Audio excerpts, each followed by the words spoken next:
I'd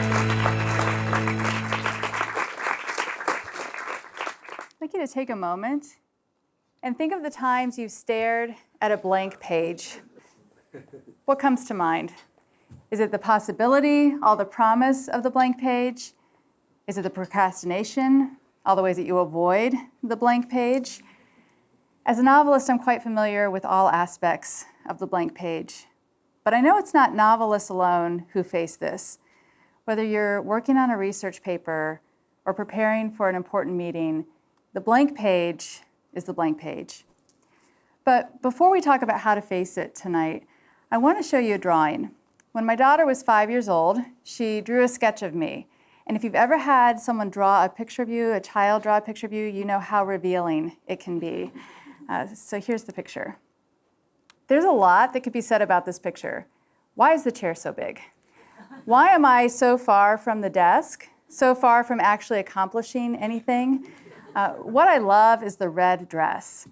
And I'm proclaiming it is hard work making novels. And to emphasize the point, making novels is hard work. So as with all children's drawings, this one is true. Before I go on, I do have to say that when you can do your work in your pajamas at home and not in a red dress, I can't say I've ever actually written in a red dress, it's not technically hard work in the ways that we think about hard work. But for those of you who have struggled to get ideas to the page, to put words to your ideas, there's work involved. And that's what I want us to think about together tonight. My suggestion for us is that before we ever get to the blank page, that we need to cultivate habits of thinking that allow space for the ideas and that give us time to think of the words to fill this page. So the 4 habits that I want to talk about tonight: musing rather than waiting for the muse, learning to stare rather than scan, curiosity versus closed thinking, and playfulness versus perfectionism. Now, I would be remiss, especially with this crowd, to not tell you some of the influences of what drew my attention to some of these habits of thinking. And really, as I began to practice some spiritual disciplines, they began to alert me and made me aware of my own habits of thinking, but I almost didn't tell you any of this because I didn't want to suggest any kind of an if-then relationship between your spiritual life and your writing. In other words, this is not a talk of how to write a novel in 100 days using the spiritual disciplines. It's not that kind. Instead, I want to give this as a backdrop because these disciplines that I'll mention throughout the talk tonight really helped me to pay attention to some of these habits that I needed to change. But as with all spiritual disciplines, they rarely give us any kind of a definite outcome.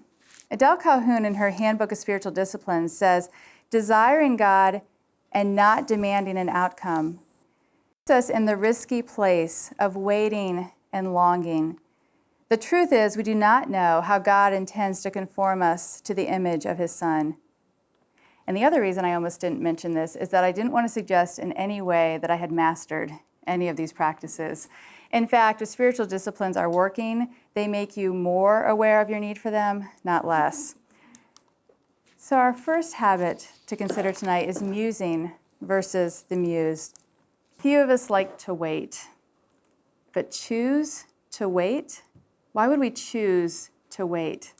When I first read about the spiritual practice of slowing, Adele Calhoun actually suggests that one should stand in the longest line at the store. And my life moves much too fast for this. In fact, if I'm standing in the shortest line, I'm impatient, which is actually my first clue that I needed to consider this discipline. And as I did, I became aware of how much we strive to make life more efficient, more productive, more effortless. The problem is, with our writing, it rarely feels efficient or productive or effortless. And so these habits that we're training ourselves toward are not habits that lend themselves to the experience of writing. This is why we have the seduction of the muse. If we're waiting for a flash of inspiration to break into our days, we don't have to slow down. We can stay busy. And the inspiration will interrupt and bring us the ideas. Now, this is not to say that as writers and when you're working on writing that you don't have flashes of inspiration. But I tend to agree with Madeline L'Engle on this, that our inspiration usually comes during work rather than before it. So the next time you're staring at the blank page, I want you to try something.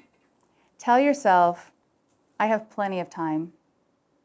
I have plenty of time to wait for the ideas. I have plenty of time to write. Watch how fast the excuses come. We don't allow ourselves to say, I have plenty of time. But I would encourage you to pay attention to the excuses that fire back and ask yourself and listen to the kinds of excuses that you make.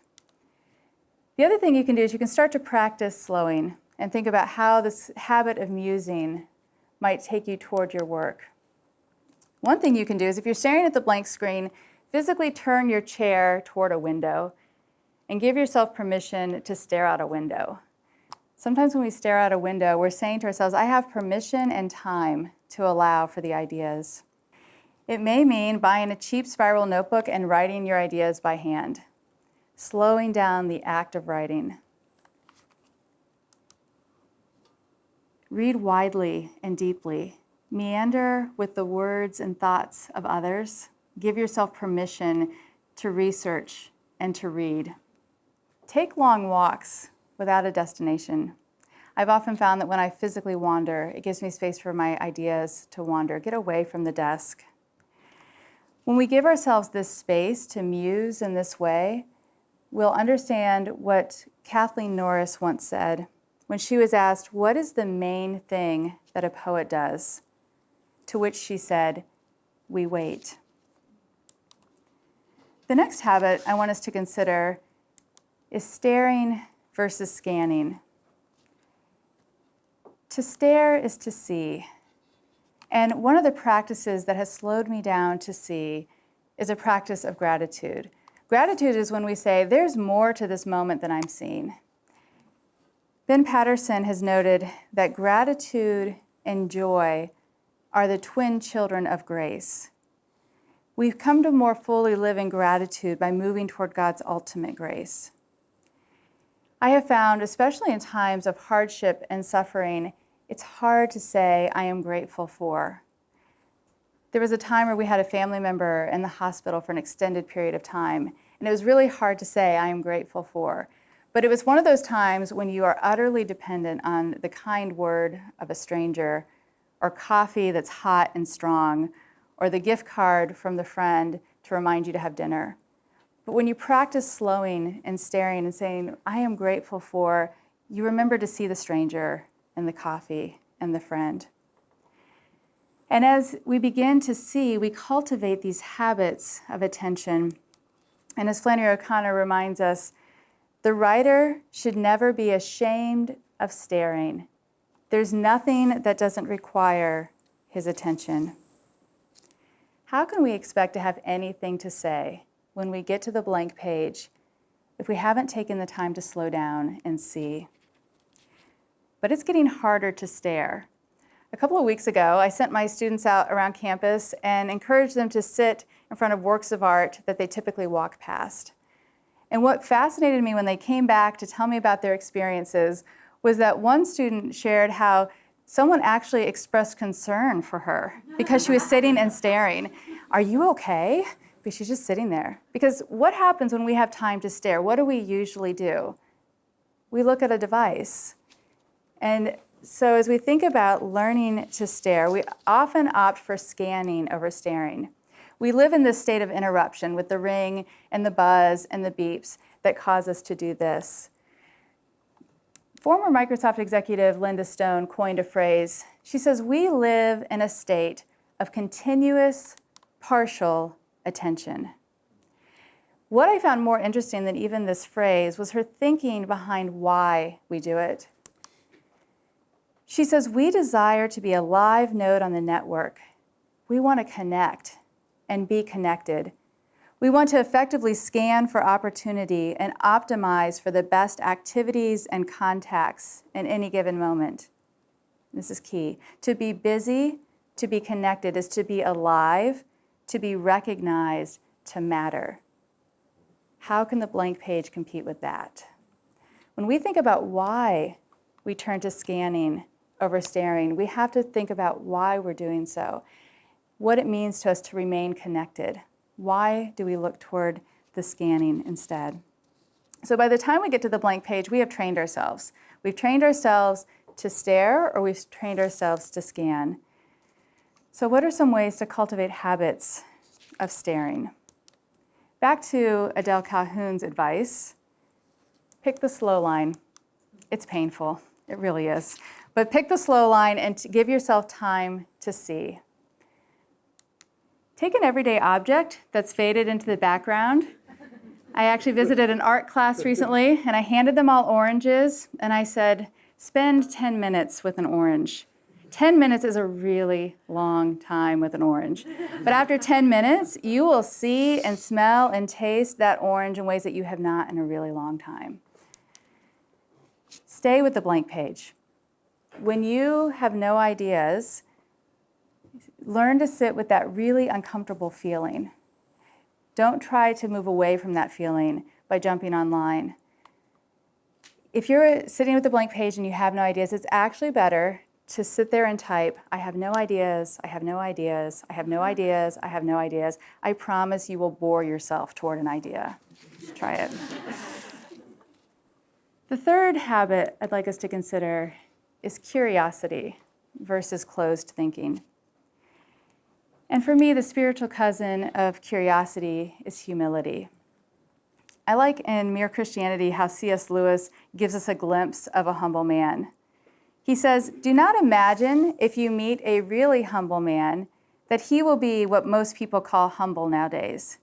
He will not be the sort of greasy, smarmy person who is always telling you that, of course, he is nobody. Perhaps all you will think about him is that he seemed a cheerful, intelligent chap who took a real interest in what you said to him, who took a real interest in what you said to him. The closed thinker, the cynic, takes no interest in what others have to say. The cynic trusts no one. The closed thinker is not curious. He or she is too guarded, too controlled to be curious. When I think about people who are intellectually curious, I think of them as people who recognize that they can learn from many different people, including Bill Nye, the science guy, who gives us this memorable quote, everyone you will ever meet knows something that you don't.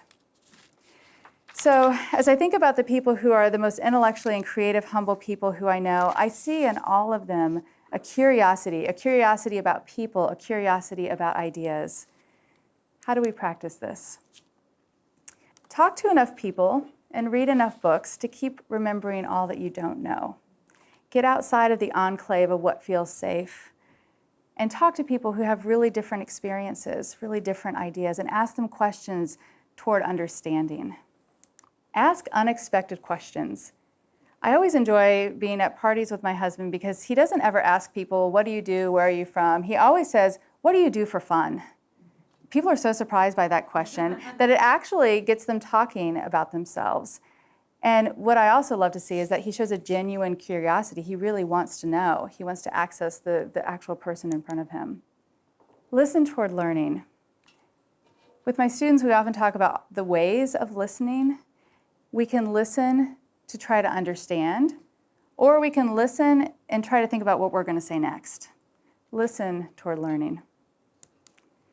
Our final habit to think about is playfulness versus perfectionism. The voice of perfectionism can be quite loud when we face the blank page. Mine likes to say things like, boring, well, that's been done before. What do you know about this? I have a very verbal perfectionist. And one of the signs that you have, that the perfectionist has taken hold, is when you're procrastinating. Actually, one of my favorite ways to procrastinate actually is to research. And I've actually spent quite a bit of time researching procrastination as I've been procrastinating. And actually, that research has revealed what we know to be true. And that is that procrastination, perfectionism, is rooted in fear. Whether it's fear of failure, fear of success, fear of separation, fear of being unlovable, social comparison, hard work, reflecting our low ability, revealing true selves. These are the fears that fuel procrastination, that are at the root of perfectionism. So what do we do in the face of this? I love advice that Jolie Gilbo once received. Take your art seriously, but don't take yourself too seriously. Play. Sometimes this might be literal play. As I was working on this talk, I faced the blank page. So I had my typical facing the blank page compounded by the fact that I needed to come and talk to you about facing the blank page, which made facing the blank page harder than it had ever been. So I did what I knew to do. I went and took a long, meandering walk without a destination. And as I walked, I came upon a playground with swings, and I knew what I had to do. Now, I have to say, typically, when I'm at a playground with swings, I have no problem getting on a swing, but I usually have 3 children with me to give me an excuse for why I've just gotten on the swing. Being there alone, I was very aware that I was getting on the swing. But if you're not pumping your legs as hard as you can to see how high you can get, you're not really playing. Play is about abandon. It's about letting go of control. And so there I was trying to swing to see how high I could get my toes to see if they could reach the treetops. And when I finally walked home, the words arrived. There are other ways to play. We can play within our projects. I love finding poets who play with language. Listen to them, read them, and then go back to your work and let yourself play with words again. Literally walk around your ideas. Write your ideas on an index card, put them on the floor, and walk around them. Get up out of your chair. It's really important that you get out of your chair. And ask yourself, what perspective haven't I taken? What angle have I not looked at? How can I see this in a new way? Engage in other artistic mediums. This will stretch you, but ask yourself, can I dance, sing, paint, sketch my way toward this idea? Find new ways to access ideas that are out of reach. So when you look at spiritual disciplines, playfulness is not listed as a spiritual discipline. But I actually believe that it's deeply rooted in the spiritual practice of the examen. The practice of the examen is a set of daily questions where you ask yourself, was I present or was I absent to God's love? And as we ask that, and as we remember, to me, the examen is a spiritual practice of remembering. As we become more immersed in his love, we begin to understand these words by Brother Gregory Tristram.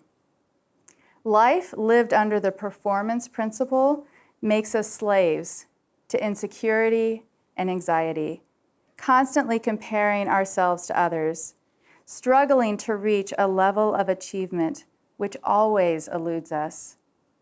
Life seen as gift, as grace, can set us free. Once you know you are loved unconditionally by God, there is such freedom. So my daughter was right. Making novels can be hard work. Facing the blank page can be hard work. So let yourself muse, stare, be curious, play, and maybe it won't seem like such hard work after all.